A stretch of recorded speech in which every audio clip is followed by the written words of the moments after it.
All right, good evening, everyone. I'd like to welcome you to the Wednesday, February 12th, 2025 meeting of the Brentwood Planning and Zoning Commission. If you would please join me in the Pledge of Allegiance. Pledge allegiance to the flag.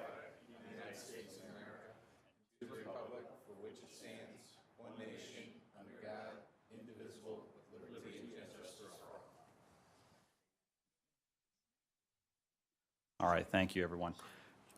Start off, if we could call the roll, Mr. Moran. Thank you, Mr. Chairman. Mark Vavaza. Matt Foreman. Here. Carl Carlin. No, sorry. Yeah, he's not here. Jeff Moore. Here. Paul Moran here. Hart Nelson. Here. Brian Nolan. Here. John Ritter. Here. Lisa Shering. Here. Jack Shelton. Here. We have a quorum, Mr. Chairman. Thank you. Thank you, Mr. Moran. Next item of business is approval of the agenda. The agenda has been distributed. Are there any modifications or alterations that need to be made? Seeing none, any objection to approval of the agenda by acclamation? Seeing none, the agenda is approved. Next item of business is approval of the December 11th, is that correct, 2024?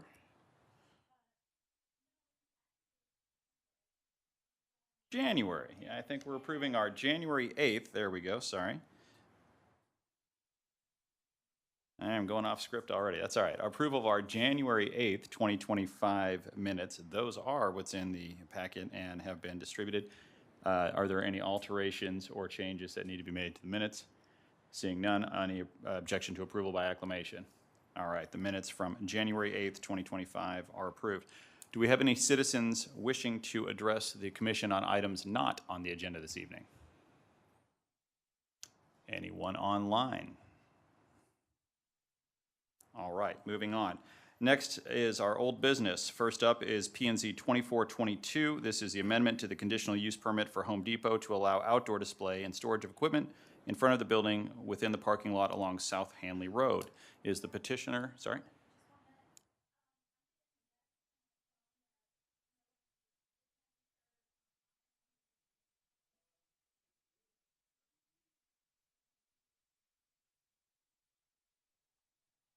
Do we have a commissioner online? One of the applicants is online. Yeah.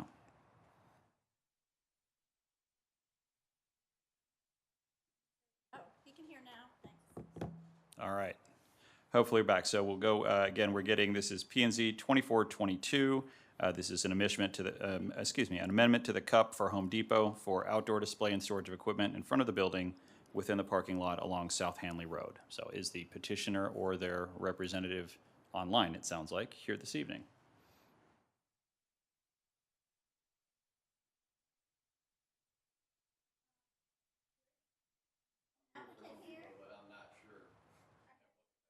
All right. The applicant is online.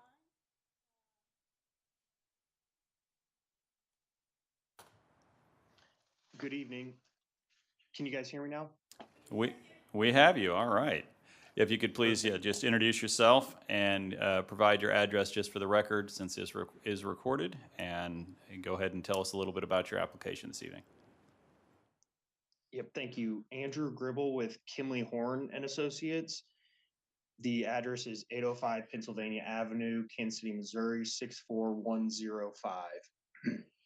And yes, we're here in front of you guys tonight to look at the CUP for the outdoor storage and large format equipment parking in the parking lot for the Home Depot.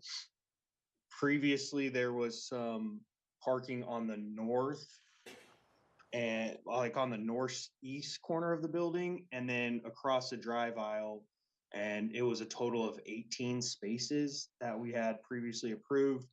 We now have the 20-foot fire lane that encompasses the building, and we shifted some of the parking to the northern side of the drive aisle on the north side. And then we have an area out in front on the east side, closer to Hanley Road. And in total, there's 49 total equipment and LFE spaces. And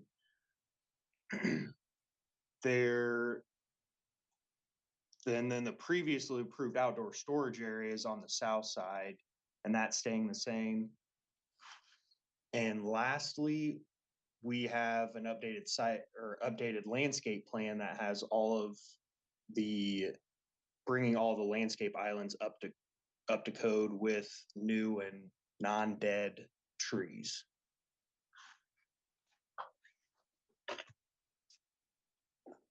All right. Appreciate that. Normally, the way we'll go is have you make that presentation, then we'll go to staff report, and then we can get questions from the commission and members of the public. So go ahead and stand by here. We'll turn it over to Ms. Kelly, staff report, please.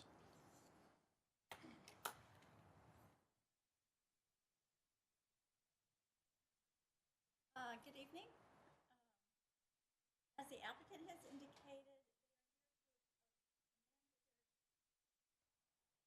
the applicant has indicated, they are here to amend their conditional use permit to request for the storage in the highlighted area within the staff report and on your screen.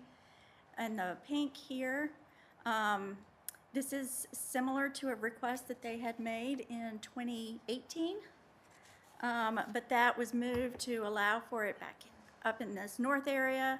They will remove these spaces here to allow for the fire lane around the building, but they will keep a portion of the storage along here, but not here. They're asking to move this Ms. Kelly, portion here. when you are saying here and here, it's sometimes hard to see the Sorry. cursor. Can you describe, are we on the east On side, north side of the There we go. building, Okay. where the hashed is, that was the prior approval. They're seeking to have it in front of the building along South Hanley in the first row of the parking lot. This is inconsistent with the code requirement for outdoor storage, particularly for temporary storage, where it is to be near the building. And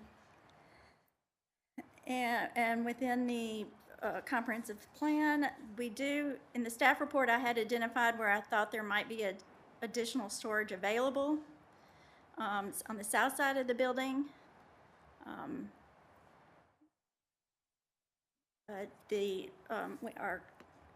Our consultant landscape architect is here if you'd like to hear from him. He provided a report as well. I think we'll turn it over to Mr. Frankie, please.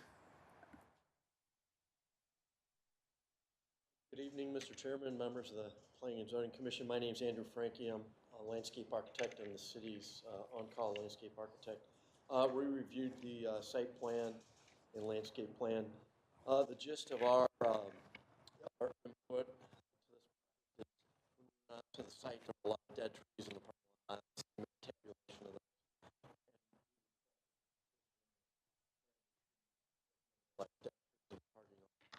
they have since complied. The most recent January 9th, they comment. We had some confusion and a little bit of lack of clarity of where their spaces were moving around there. Our biggest concern is that the fire access lane remained, because there was someone right against the building. They addressed that. So no further comment. Any questions for Mr. Frankie? Thank you. All right. Ms. Kelly, so I think 2018, I'm glad that my memory goes back that long because I do remember some conversation around this. I think there was other members of the commission were here then. Just to make sure I'm understanding the schematic that's been provided. And so when I look at the color-coded one, kind of the larger schematic, currently there's storage that is in the pink, and then there's a hashed pink and green area on the north side of the building. Is that correct? Yes. Okay. And then am I understanding? And then there's also some storage that is a slashed green that is in the fire lane. Okay. Correct. So just to make sure I'm following along, the slash green will be eliminated because that's in the fire lane. The slashed and faded pink is proposed to be eliminated, and then that is going to be then replaced. The proposal is with the solid pink, magenta, whatever that is, along Hanley Boulevard. Is that correct? Correct. Okay. And then the blue was the area that you suggested might be suitable for external storage, but that's not part of the proposal, or am I missing Well, something there? The blue was actually part of a prior approval as well for their seasonal outdoor storage. Got you. My suggestion was that it did appear there was room, basically from this picture, that they could move that equipment to be more consistent with the code requirements. However, this is up to your approval. I also noted in the pictures of the site, there were some rental trucks that were also parked out front that would need to be relocated as well. That are in violation of the existing cup. Okay. Yeah. All right. And I believe that the discussion many years ago was the balance of understanding the petitioner's concern for making sure their products were advertised and visible versus the sightliness of that and some of the other issues there. So that was a while ago. We have a lot of new members of the commission, and so there may be some further discussion. I will turn it over to them. Any members of the commission wishing to address the petitioner or ask questions on this application? Mr. Moore. Thank you, Mr. Chairman. I'll just make one comment. Having been a patron of the rental equipment before, there's no doubt that on the north side of the building, access to connecting to a trailer and pulling it out of the parking lot was more difficult. And to highlight the proposed new rental location, it's much easier to access the equipment. And I think that probably has something to do with their thinking.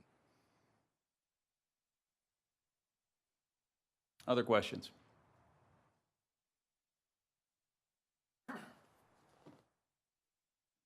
Quiet bunch this evening. Mr. I Sheldon. have a question. So am I understanding this? So per your pictures, they're already storing stuff there though?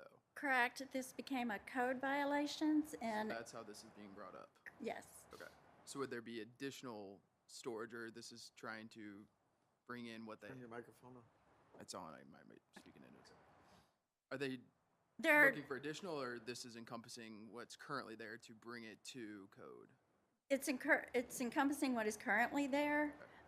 For the lift equipment, the rental vans were not part of the application, so they would need to be relocated unless they wish to amend their application to have it be considered as part of this application.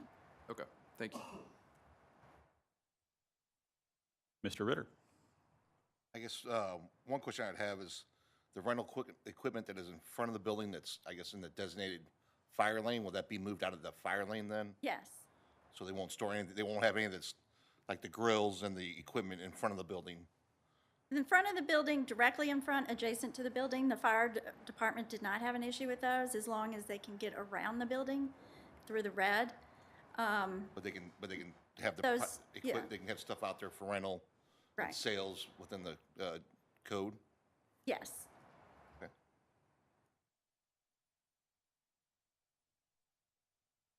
Other questions? Mr. Sheldon. So can I ask, so this came up before and it was denied previously because of, or?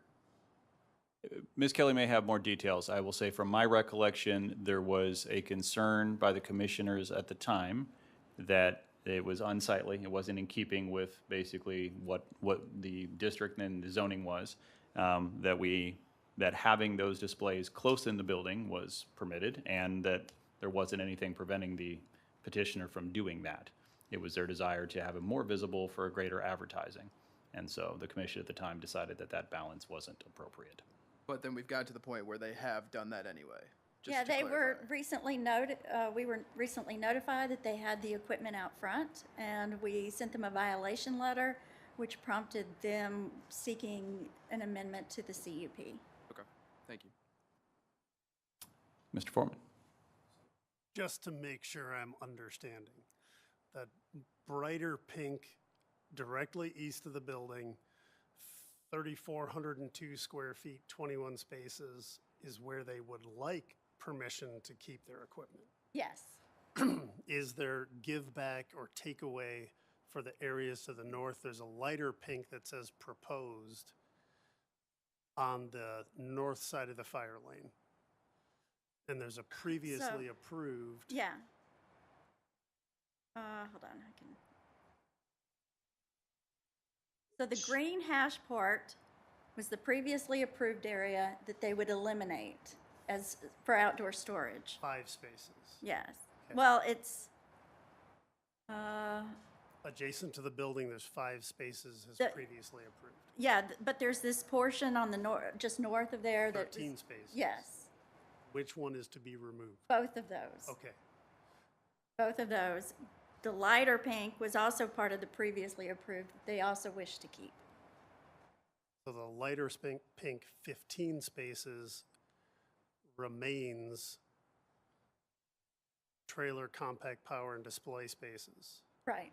But both of the ones noted in green are to be removed. Correct, but Okay.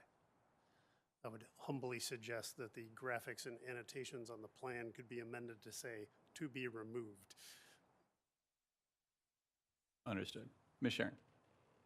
So they're going to have 2 separate spots to stage their rental equipment. Is that what we're looking at then? They're going to have a series of spaces out front, and they're still going to have a series of spaces to the east of the building, or to the north side of the building? yes. And they haven't clarified what they're going to do with the rental vehicles or box trucks or whatever it is that we're... Not that, no, they just said that those would be removed. So, So can I clarify real quick? please. The north is for trailers and compact equipment, and then the east is for the large format equipment. So the ones like the cherry pickers that you'll pull behind your truck, or the scissor lifts, those kind of things. The bigger equipment's going to be out front, and then the smaller equipment will be on the north side. And yes, you are correct. The southern green hash mark is going away. The northern green hash is staying in place Oh, okay. with addition of the pink next to it. So only the 5 Only the 5, spaces are being removed, the 13 remain, and there's an additional 15. yes. Correct.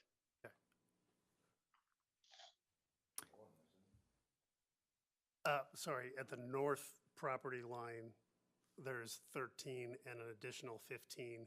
The 21 are in the east side of the lot. Yeah, 36, yeah. Mr. Favazza? And what's the objection to using the large area south of the building?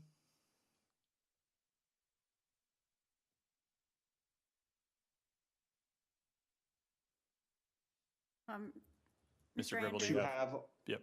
is that to have the rental equipment down there as well? Versus to the east of the building? I mean, the area south is very large. What's your objection to using that area?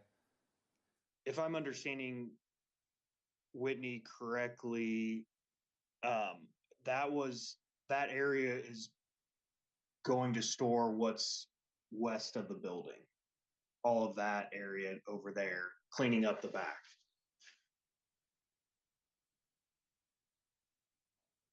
So yes, it's a big area, but on this aerial, there's a lot to south of there and to the west and southwest. Any other question, Mr. Favazza?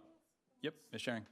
So just to clarify, are these different types of equipment geared towards different types of customers? Because it seems to me it's very patchwork, where you're locating these spots for the rental equipment. So is it completely different customer bases that are renting this type of equipment in these 2 or 3 different areas? I would say yes on the 2 areas for the rentals. The smaller, I would say everyday user would be on the north side. And then the more specific user is going to be on the east side. So the trailer that someone's going to come and pick up in their truck, north side, and then the big scissor lift that someone's going to pull behind their truck is on the east side. Jump in for a second, Mr. Shelton. So a couple questions I have. First, which maybe have been in the staff report. it looks like we're taking 21 parking spots out of general circulation parking. I know that this is a busy lot. Are there any concerns with total parking numbers on that? Because these obviously would not be considered parking lots. They're putting equipment in there at that point. Lee Cannon is here with I noticed Mr. Cannon was here. CVV, our on-call traffic engineer. He did look at this site. He did not feel that there was a concern with the removal of these parking spaces. He felt that, but if he wishes to address. Yep, please, you're welcome to, but if there's no concerns, then we can take that. I appreciate it. Thank you for being here, Mr. Cannon. Sorry. Couple other questions, I guess I would say, on Mr. Moore's comment earlier about having certain areas easy for customers to access. It doesn't sound like that's what's going to happen if trailers are going to stay on the north side of the building, so I just wanted to point that out.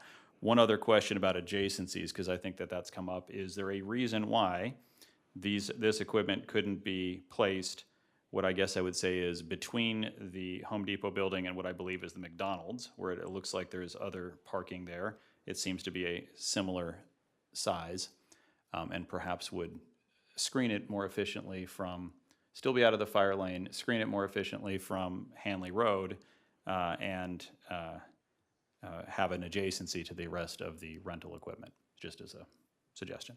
Mr. Shelton, I think you had a question as well. No, I mean, I was just going to make a comment that I feel like we're kind of have all these different areas that, and not that it's our position to be policing this nonstop, but if we have all these different areas, then it's just going to, I feel like, potentially just expand as they've done. So I would prefer to see a more like consolidated area, to your point of, can they figure out that area behind McDonald's, or is there a way to, because as I think the applicant commented, they're also taking the stuff, it sounds like, out of the back now to clear the fire lane. And so where's that now going to go?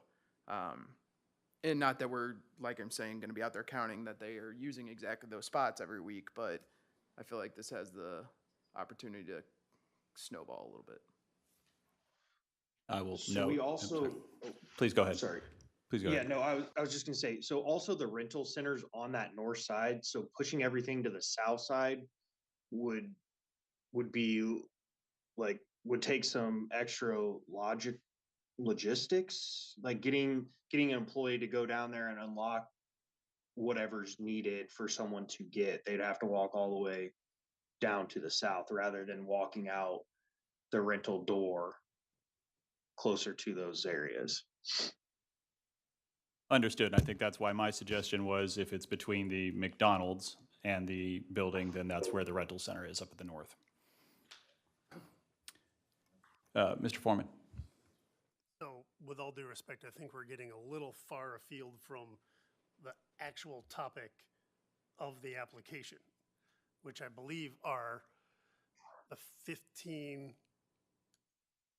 additional spaces at the north and the 21 on the east.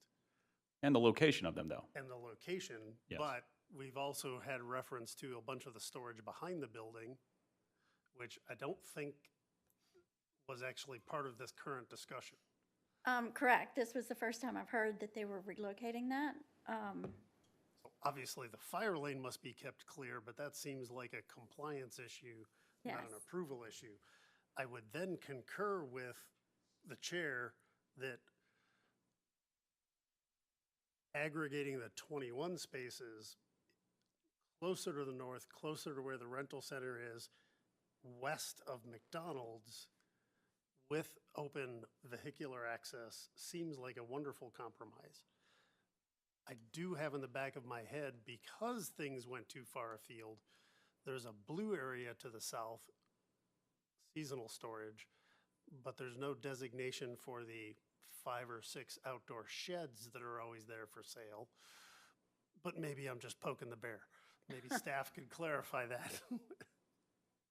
I did notice that, the outdoor sheds, when I was visiting the site. I would consider it part of that area that they prior approval for the seasonal, but that does appear to be full-time as well. And that's where I also thought some of this equipment can be relocated and properly designated within that space.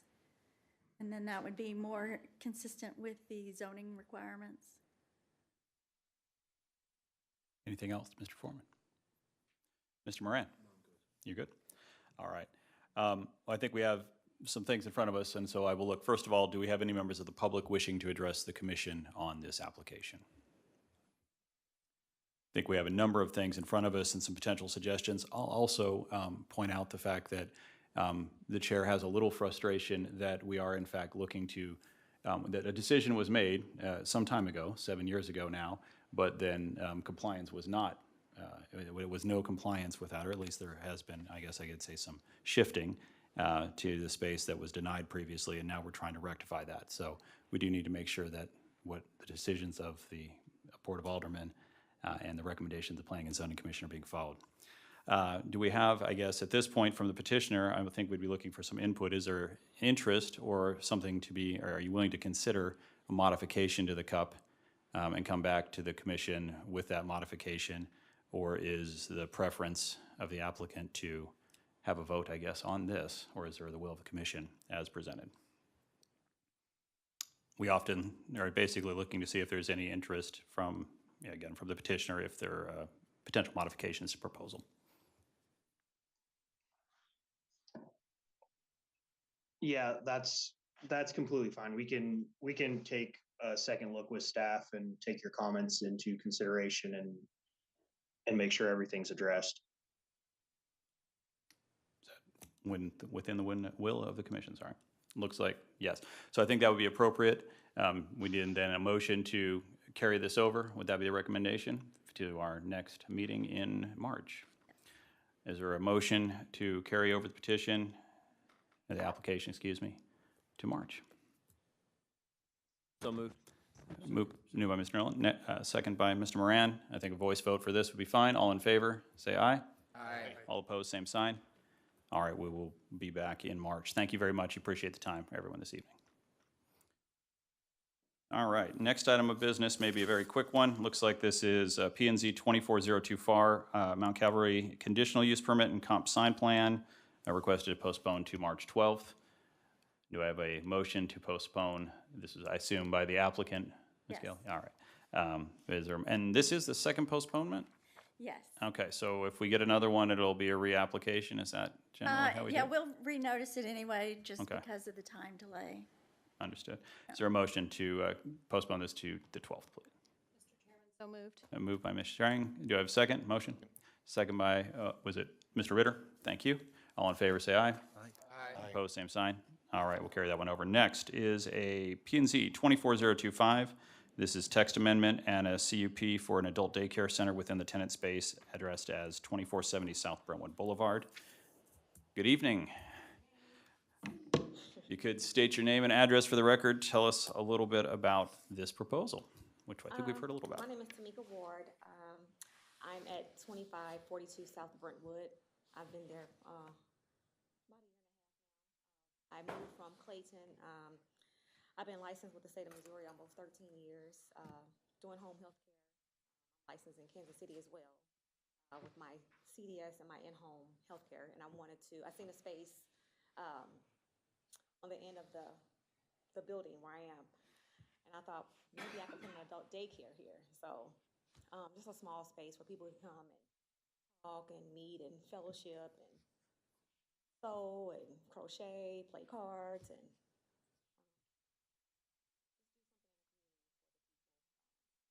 accept veterans, we accept Medicare, Medicaid.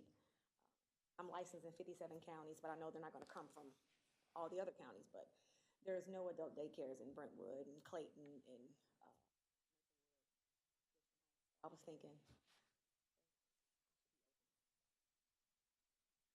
Staff report, please, Ms. Kelly. At the last meeting,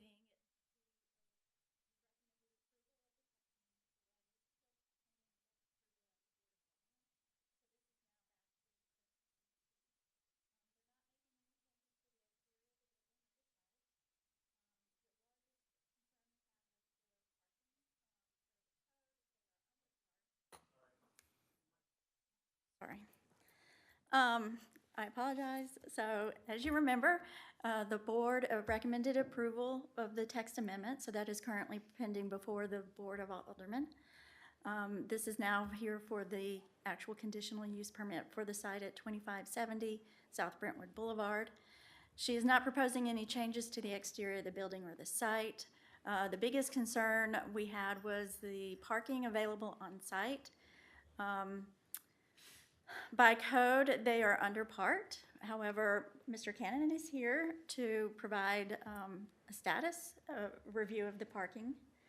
I apologize. I noticed that I forgot to upload his report into it, so he can provide that to you. But I do have a copy if you want me to pass it around. Mr. Cannon, it looks like we get you live tonight if we could, if you wouldn't mind. Thank you. You can take a seat, ma'am.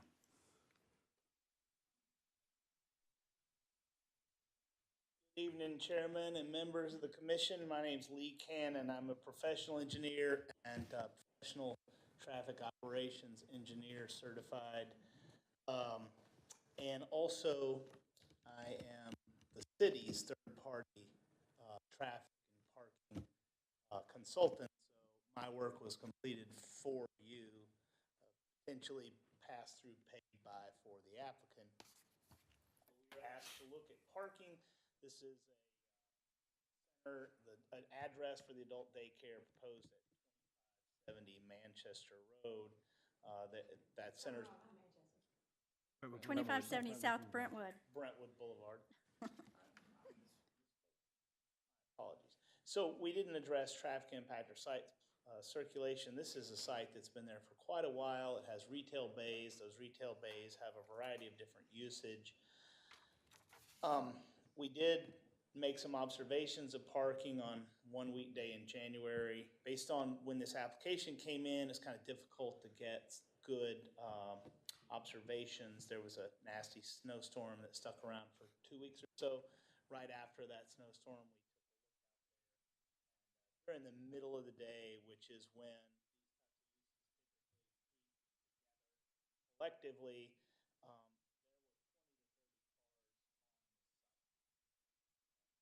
my count, I counted 62 marked parking stalls in the lot.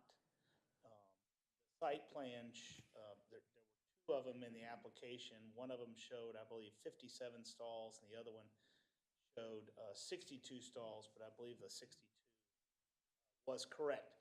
So if you take the just different types of uses that are included in the site, they're actually allowed by right through the land zoning code, but this particular item needs a conditional use permit, and that's why we're looking at the whole site, because you can't look at just one bay.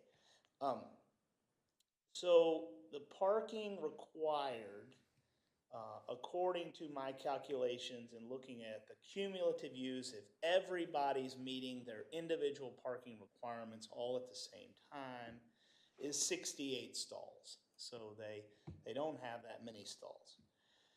However, if you look at the issue of shared parking, and that means some of the facilities are using all their parking, and some of the facilities aren't using all their parking because of the differences in when they peak throughout a common day. The office and the medical office, and then the adult daycare would be expected to be a little lower in the middle of the day when the retail and the salon was higher. We come up with a parking demand of 63 stalls. So, the 62 marked on site don't meet the strict interpretation of the code. They don't meet the strict interpretation of shared parking when that's taken into account. But in reality, this center's been here for a long time, and the uses that are there are pretty established, and the actual parking utilization is what's going to affect others negatively if it is going to do so. And they're parked at about half of their lot. So I went through the calculations to show you what your code says and what you could require them to do, but also looked at the practical matter of what they're using. They're not using but about half at 20 to 30 stalls. So you are allowed under the code, the council, I believe, has to weigh in on that, though, to give them up to a 20% reduction from the 68 number which would be right at around 50 some odd stalls. So I believe that it doesn't meet the written code, but it's going to be fine because we've done the engineering study to show that. Thank you, Mr. Cannon. Any questions for Mr. Cannon? Great. Thank you. Any questions from the commission for the petitioner? Any members or any questions from members of the public on this petition? Is there a motion?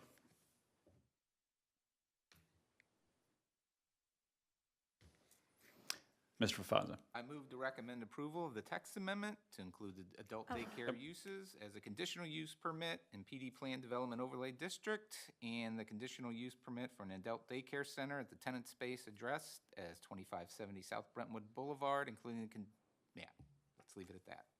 Mr. Fafaza, I believe the text amendment's already been recommended. Are we just doing the cup this evening? Sorry about that. Sorry. Yeah, wrong thing. Okay. So you amend your Yeah, I Sorry. amend, we recommend approval. of the cup Yes. conditional use permit. Is there a second? Second. Second by Ms. Sharing. Roll call vote, please. Thank you, Mr. Chair. Martha Vazza, Yes. Matt Foreman, Yes. Jeff Moore, Yes. Paul Rance, yes. Brian Nolan, Yes.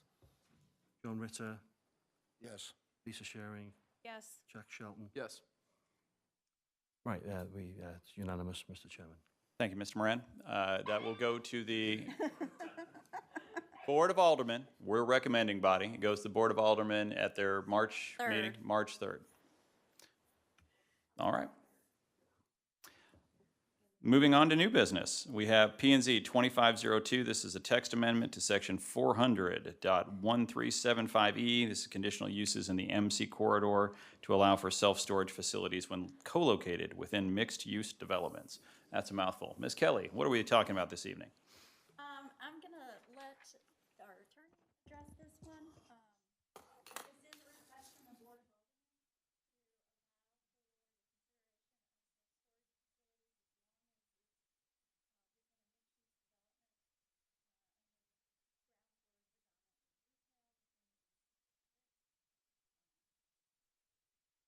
Yeah, what she said. It's seems fairly straightforward. I do notice it's predominantly something else. Do we have a definition of predominantly, or is that left for interpretation by us and others? Currently, we don't There's be left as an could be a clear language. but yeah. say greater than 50%.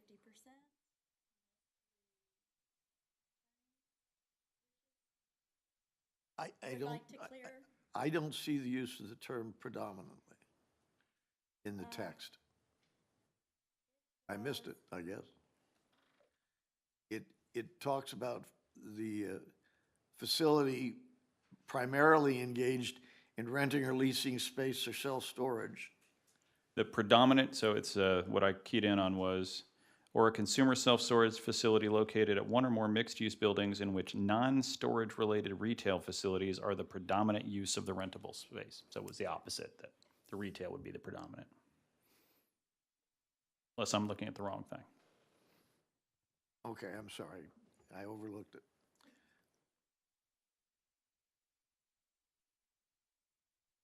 Would it have to be a majority? Clear Of the language. then. square footage. Plain language, yeah. Okay. Any questions from members of the commission? I'm sorry. Mr. Keefe, did you have anything else? Sorry.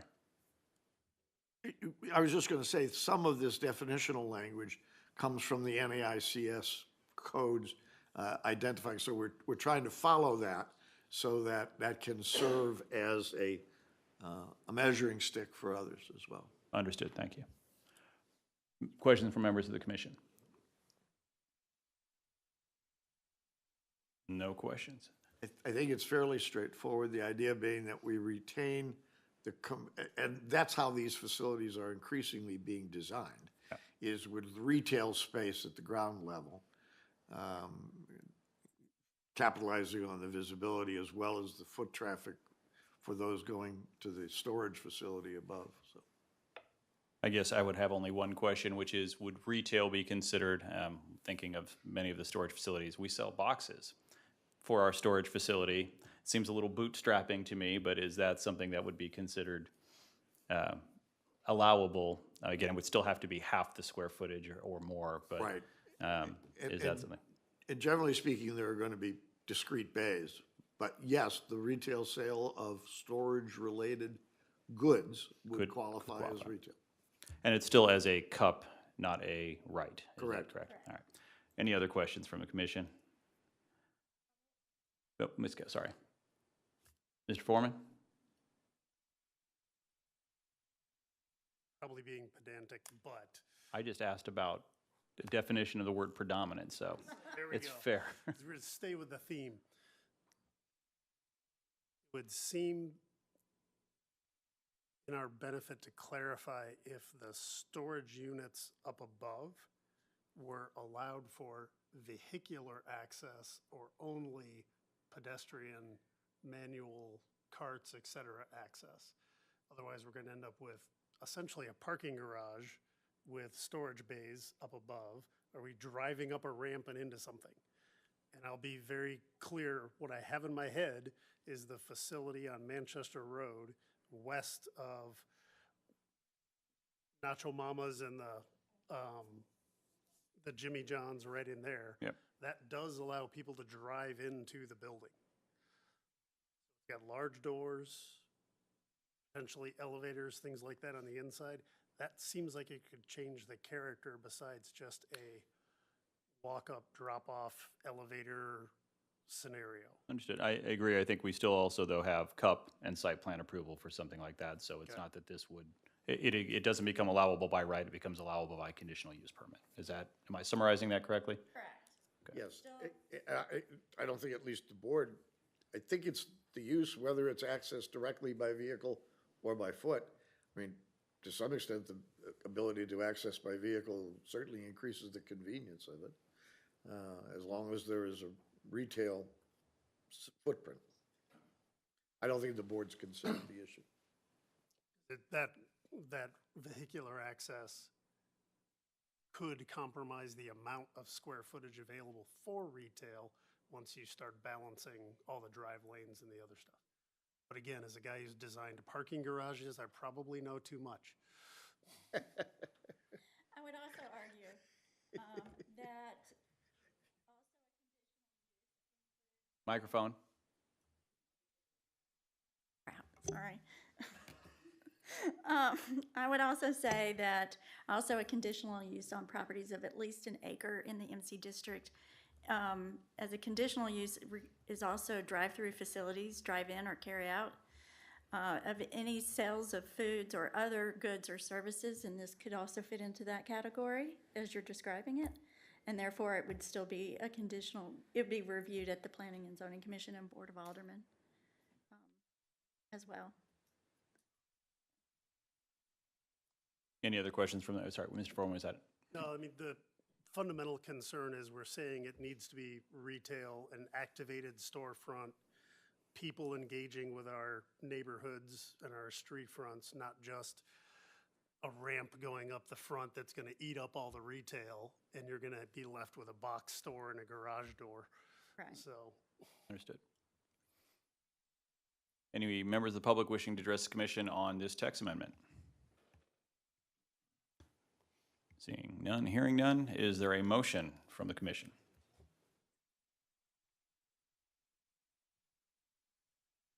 Everyone's quiet tonight. I'll move.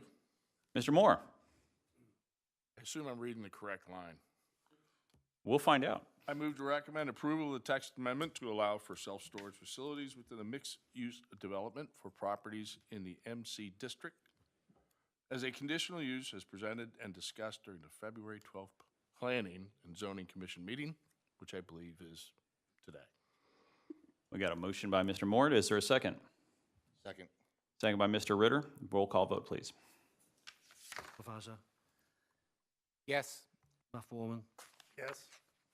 Jeff Moore, Yes. Tom Moran, yes. Brian Nolan, Yes. John Ritter, Yes. Lisa Shearing, Yes. Jack Shelton. Yes. That's unanimous again, Mr. Chairman. Thank you, Mr. Moran. We will move on to the aldermanic report. Seeing no aldermen, I believe it is the director's report. Yes, so we will have these two projects at the March 12th meeting, the one that was continued and the Home Depot that was also continued. We haven't yet to get an application, a new application, so if anything comes in and we can still make noticing requirements, then we are happy to include that. Am I correct that March 12th is it? It's right. The next meeting is March 12th. Any other items for the good of the order? If not, is there a motion to adjourn? So moved by Ms. Schering. Is there a second? Second. Second by Mr. Foz. I will stand adjourned.